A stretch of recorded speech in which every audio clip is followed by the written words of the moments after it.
The unsettling part wasn't that the security camera went dark. It was that it kept recording, even while showing nothing at all. A hallway, empty, still. The timestamp moves forward normally, but the footage refuses to. No glitch, no static, just absence, and somewhere inside that missing hour, someone was still walking. Tonight, we step quietly into another forgotten mystery. A place where questions linger longer than answers. The air feels older here, as if the past is waiting just beyond the edge of light. Settle in, the mystery is waiting. In the winter of 2006, in a research annex outside Helsinki, Finland, a small team was testing something simple. Not weapons, not supernatural rituals, just sleep. The building belonged to a documented neurological study, focused on micro-awakenings, those tiny moments where the brain wakes, even when the body does not. Patients stayed overnight, monitored, observed.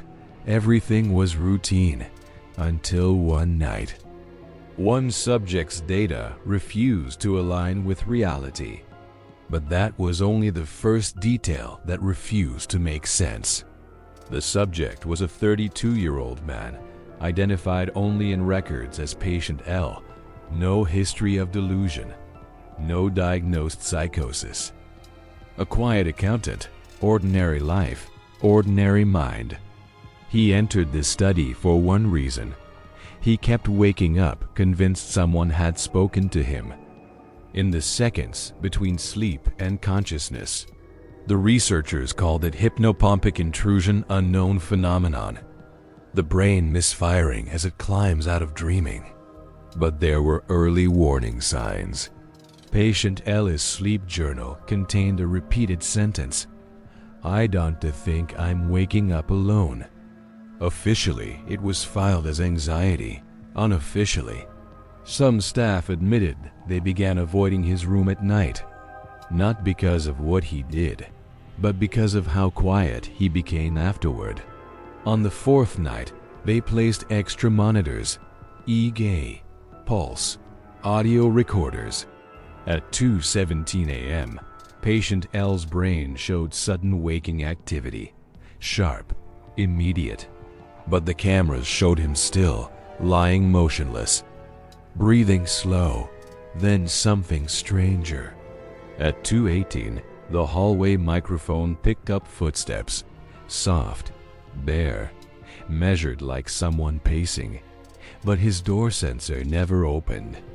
The researchers assumed mislabeling until they checked the logs again, because at 2:19, patient L whispered clearly into the room recorder, "Stop standing there." No one was supposed to be there. The next morning, he insisted he hadn't spoken. He seemed embarrassed, confused. His psychological evaluation showed no break from reality, and yet, his heart rate spiked exactly when the footsteps appeared, as if his body recognized something before his mind could explain it. The fifth night, they added CCTV coverage of the corridor. One continuous shot. At 1:55 a.m., the hall is empty. At 1:56, patient L's EEG shows deep sleep. At 1:57, the camera captures something impossible, not a figure, not movement, just the hallway. Slightly darker, as if the light itself had thinned. Then, at exactly 2 a.m., the footage continues, but nothing changes. For an entire hour. The timestamp advances, but the scene remains frozen. No camera error, no corrupted file, just stillness. And behind that stillness, the audio continues, footsteps, breathing, a chair scraping, inside patient L's room, but visually, nothing ever moves. But the next discovery would quietly unravel everything they thought they understood, and none of it prepared them for what surfaced next. At 3:01 a.m., the footage returns to normal. A flicker. A breath. The hallway light hums again, and immediately, patient L's door opens. Slowly. Patient L steps out, barefoot. Expression unreadable. He stands in the corridor as if listening to something too distant to hear. Then he looks directly into the camera, not past it, not near it, into it. For 13 seconds he doesn't move. Then he whispers something. The microphone barely catches it. I was awake, but it wasn't my turn yet. He walks back inside. The door closes, and at 3:07 a.m., all biometric signals stop. Not gradually. Instantly. Flatline. As if the body simply forgot how to remain. But when staff rushed in, patient L was still lying in bed, warm, breathing, alive. The monitors had reported death, while he remained conscious. And no one could explain how someone could exit a room without opening the door.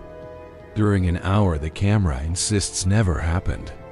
Some experts argued patient L entered a dissociative state, the brain performing actions without conscious recall. But that doesn't explain why the door sensor never triggered, or how the camera froze while audio continued.